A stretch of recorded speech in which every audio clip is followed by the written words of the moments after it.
በ18ኛው ክፍለ ዘመን መባቻ ላይ ሐይቅ መሃል የተገነባ ቤተ መንግስት ነው። በወቅቱ ንጉሠ ነገሥቱ ከሕዝብ ዓይን ራቅ ብሎ ያሻውን ለማድረግ ነበር ያስገነባው። አሁን ላይ ታዲያ ይህ ቤተ መንግስት ሆቴልና ሪዞርት ሆኖ የዓለም ትኩረትን ስቧል። ከኢራናዊው ሼህ እስከ ጆን ኤፍ ኬኔዲ ሚስት ጃኩሊን በርካቶች ይህን ስፍራ ጎብኝተዋል፣ አድናቆታቸውንም ገልጸዋል። የጄምስ ቦንድን ፊልሞች ጨምሮ በርካታ የሆሊውድና የቦሊውድ ፊልሞችም በዚህ ስፍራ ተቀርጸዋል። The Taj Lake Palace is an actual palace in an actual lake, and it's one of the crown jewels of the Indian hotel scene.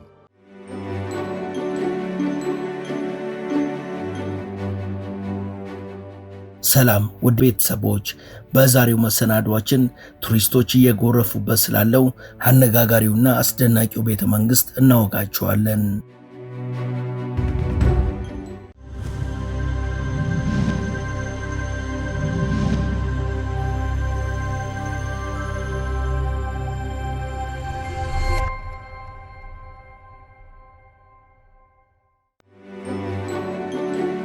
በ18ኛው ክፍለ ዘመን መጀመሪያ አካባቢ ከወጥ እብነበረድ የተገነባና በታሪካዊነቱና በስነ ህንፃ ጥበቡ ተወዳዳሪ ያልተገኘለት ቤተ መንግስት ነው። ቤተ መንግስቱ ሐይቅ ቤተ መንግስት ይባላል። ቀደም ሲል ያግ ፓላስ ይባል የነበረው ይህ ቤተ መንግስት በጊዜው ንጉሠ ነገሥት የነበረው የሜዋር ቤተ መንግስት ነበር። ይህ ቤተ መንግስት ጃግኒዋ ደሴት አካባቢ በሚገኘው ፒቾላ ሐይቅ ውስጥ ነው የሚገኘው። በወቅቱ ቤተ መንግስቱ የሐይቁ አካል በነበረ 16000 ካሬ ሜትር ቦታ ላይ ነው የተገነባው። ይህ ቤተ መንግስት በስፋቱ የተነሳ የምስራቁ ቬነስ በመባል ይታወቃል። ምክንያቱ ደግሞ ቤተ መንግስቱ ልክ እንደሰመጠችው የቬነስ ከተማ ሁሉ በውሃ ውስጥ የሚገኝ መሆኑ ነው። ቤተ መንግስቱ የተሰራው ከተቦረቦረ ነጭ እብነበረድ መሆኑ ደግሞ አስደናቂነቱን ያጎላዋል። የሐይቅ ቤተ መንግስት ከ1743 እስከ 1746 ተገንብቶ እንደተጠናቀቀም ይገመታል። ቤተ መንግስቱን ያስገነባው የሚዋር ንጉሠ ነገሥት 62ኛ አልጋ ወራሽ የነበረው መሃራናጃ ጋጣ ሁለተኛ ሲሆን የቅንጡ ቤተ መንግስትን ለመገንባት በርካታ ሀብት አፍስሶ ነበር። በወቅቱ የሜዋር ንጉሣዊ ቤተሰቦች የክረምት ጊዜያቸውን እዚህ ነበር የሚያሳልፉት። በዓለም ላይ ዝነኛ የሆነው ይህ ቤተ መንግስት ጄምስ ቦንድን ጨምሮ በርካታ ፊልሞችም ተቀርጸውበታል።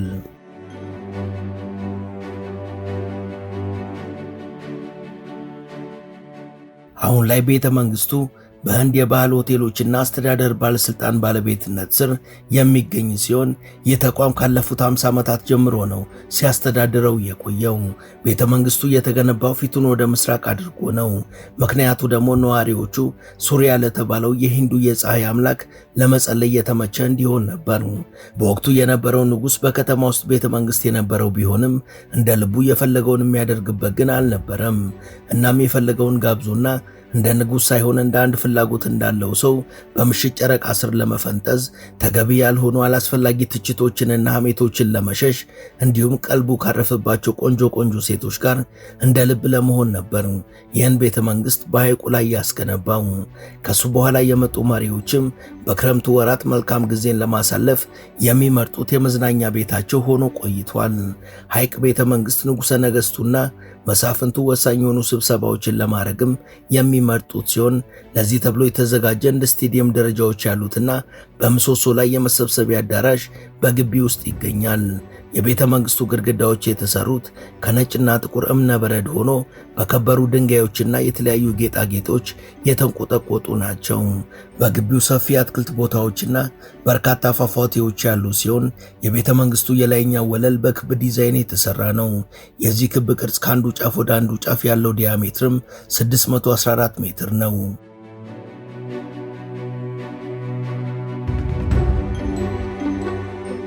የክፍሉ ጣሪያ በነጭና ጥቁር እብነበረድ የተለበጠና ግድግዳው ደግሞ የተለያዩ ቀለም ባላቸው የአረቢያ ድንጋዮች ያጌጠ ነው። ጣሪያው ጫፍ ላይ የሚያምር ሞላላ ጉልላት አለው። ይህ ቤተ መንግስት ታሪካዊነቱና ጥቅሙ ለሜዋር ንጉሠ ነገሥት ብቻ ሳይሆን ለህንድ ህዝቦችም ነበርም። በ1857 በህንድ በተቀሰቀሰው ሳፓይ ሙቴኒ በተባለው አመጽ ወቅት ሐይቅ ቤተ መንግስት በርካቶችን በማስጠለል ከሞት ታድጓቸው ነበር። ከ1857 እስከ 1858 ተቀስቅሶ በነበረውና የእንግሊዝ ቀኝ ገዢዎችን በመቃወም ተቀጣጥሎ በነበረው የህንዳውያን አመጽ በርካታ አውሮፓውያን ቤተሰቦች ወደ ኒማቺ ሸሽተው በማምለጥ በወቅቱ በነበረው ንጉስ መሃራና ጥገኝነትና እንክብካቤን ማግኘት ችለዋል። ንጉሱ ወደሱ የሸሹትን ስደተኞችን ለመታደግ በከተማው የነበሩ ጀልባዎች በሙሉ ተለቃቅመው እንዲሰባበሩ በማድረግ አማጽያኑ ወደ ቤተ መንግስት የሚደርሱበትን መጓጓዣ አሳጥቷቸው ነበር። በዚህ መልኩ ነው አውሮፓውያኑን ከጥቃት የታደገው።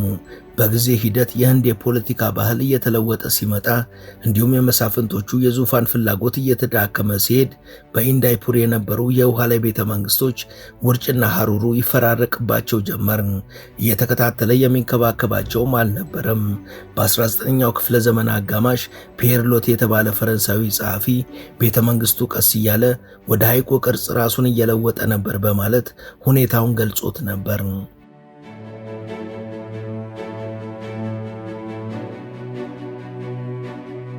በዚሁ ወቅት የሳይክል ተወዳዳሪ ጥንዶች የነበሩት ፋኒ ብሎክ እና ዊሊያም ሃንተር ቤተ መንግስቱ የመሳፍንት ሽታ የሌለው የኤዥያ ባህል ማይንጸባረቅበትና በአውሮፓውያኑ የተለመዱ የቤት ዕቃዎችና ጌጣጌጦች የተጣበበ ነው በማለት የተሰማቸውን ስሜት ገልጸው ነበር።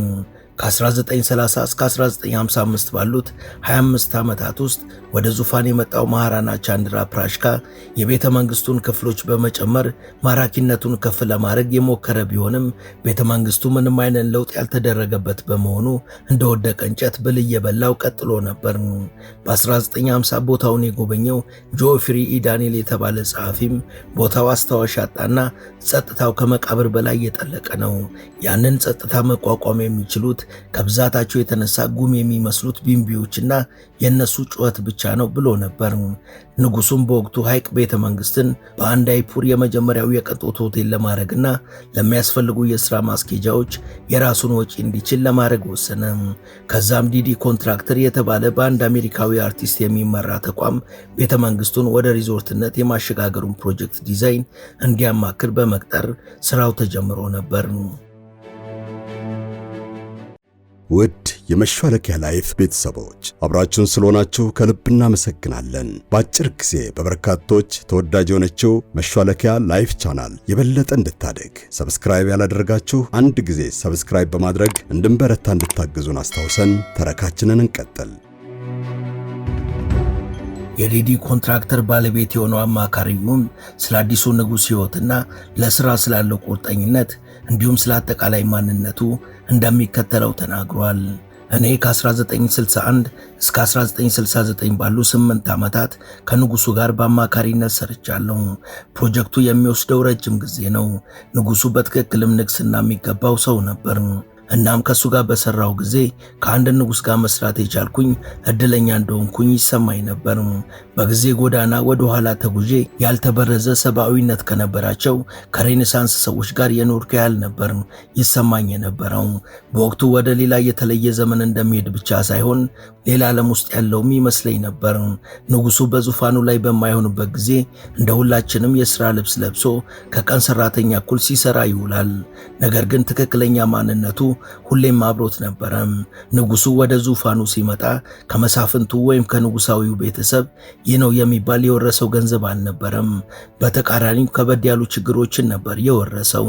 ንጉሱ ከወረሳቸው ችግሮች መካከል ገና በወጣትነቱ ወደ ሐይቅ ፓላስ መጥተው የነበሩና ንጉሱን እዛ ሆነው የጠበቁ 300 ዳንሰኛ ልጃገረዶች ነበሩ።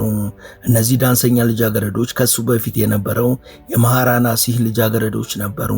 እነዚህ ስራቸው መደነስ ብቻ የነበሩ ሴቶች ለንጉሱ የሚሰጡት ጥቅም ስላልነበረ ስኮላርሺፕ አመቻችቶ በነርስነት እንዲሰለጥኑ ድሉን ሰጣቸው።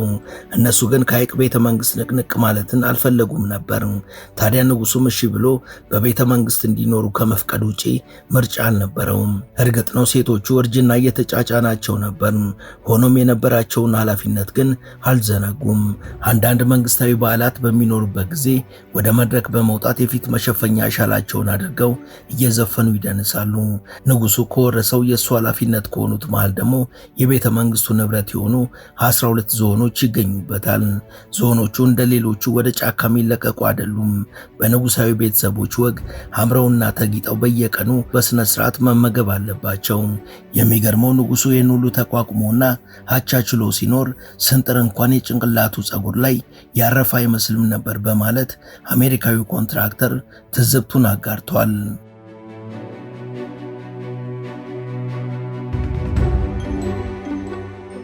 የቤተ መንግስቱ ቅብብሎች ተጠናቆ የሚቀጥለው ዓመት አልጋ ወራሽ ማሂንዳራ ሐይቅ ፓላስን ተረክቦ 5 ኮከብ ደረጃ ያለው የሆቴል ፍቃድ አውጥቶለት ሲያስተዳድረው ከቆየ በኋላ በ1971 የታጅ ሪዞርቶችና ሆቴሎች የተሰኘው ተቋም ተረክቦት ተጨማሪ 75 ክፍሎችን ጨምሮበት የሆቴልነት ስራውን አስቀጠለም።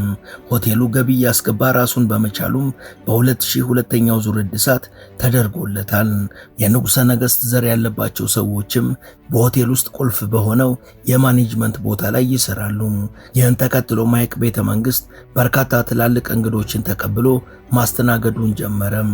ከነዚህ መሃል ንግሥት ኤልሳቤት፣ የኢራኑ ሼህ፣ የኔፓሉ ንጉሥና የጆን ኤፍ ኬኔዲ ሚስት ጃኩሊን ይገኙበታል። ወደ ሆቴልነት የተቀየረው ቤተ መንግስት በርካታ የቦሊውድ እና የሆሊውድ ፊልሞችም ተሰርተውበታል። ድንቅ የሥነ ሕንፃ ጥበብ የሆነው ይህ ቤተ መንግስት በበርካታ ቱሪስቶች የሚጎበኝ ሲሆን ወደ ደሴቱ የሚያቀኑ ጎብኚዎችም ዕቃዎቻቸውንና ማንነታቸውን የሚያስፈትሹት ለዚህ አገልግሎት ላይ በሚውል ሌላ የተዘጋጀ ደሴት ላይ ነው።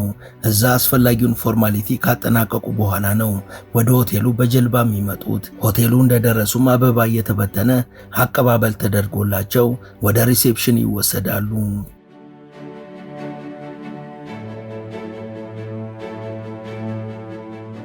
ወደ ሆቴሉ ዘልቀን በባህሩ በኩል ወዳለው በረንዳ ወጣ ስንል በሐይቁ ዙሪያ በሚያምር ሁኔታ የተደረደሩ ሌሎች 4 ቤተ መንግስቶችን እናያለን። እነዚህ ቤተ መንግስቶች አሁን ላይ ሁሉም ሆቴልና ሪዞርት ሆነው እያገለገሉ ሲሆን ሁሉም የሜዋር ንጉሥ ቤተሰቦች ይዞታ የነበሩ ናቸው። ሐይቅ ቤተ መንግስት ወደ ሆቴልነት ከተቀየረ በኋላ አዲያፑር በዓለም ካርታ ላይ የቱሪስት መዳረሻ ሆና የተመዘገበች ሲሆን ከትንሽ እስከ ትልቅ የጎብኚዎች አይነት ወደ ቦታው ይጎርፋል። ይህን ተከትሎም በሚያስገባው ገቢ ምክንያት ቢዝነሱ በደንብ ሲሞቅ የህንድ ሆቴሎችና ሪዞርቶች ካምፓኒ አይኑን ጣለበት። ይህ ካምፓኒ ትልቁን የቱሪስት መስህብ የሆነውን ታጅ መሃልን በበላይነት የሚያስተዳድረው የታጅ ግሩፕ ቅርንጫፍ ነው። ወደ ሆቴሉ በብዛት ከሚመጡ መሃል የጫጉላ ሽርሽር የሚያደርጉ ጥንዶች የሚበዙ ሲሆን ለየት ያለ ዝግጅታቸውን በትዝታ ለማስቀረት ይህን ስፍራ የሚመርጡትም ጥቂቶች አይደሉም። የሆቴሉ ክፍሎች ያልተጋነኑና አነስ ያሉ ሲሆኑ ነገረ ስራቸው ሁሉ ለእንግዳ የተመቸ ነው። በሆቴሉ ለአንድ ክፍል በምሽት የሚከፈለው $1500 ነው። የሐይቅ ፓላስን ልዩ ከሚያደርጉ ነገሮች መሃል በአካባቢው የሚኖሩ የወፍ ዝርያ አይነቶች በርካታ መሆኑ ሲሆን በተለይ ከምሽቱ የሐይቅ ጸጥታና ለስላሳ መንፈስ ከሚያድሰው አየር ጋር የእነዚህ ወፎች ድምፅ ሙዚቃን ያስንቃል።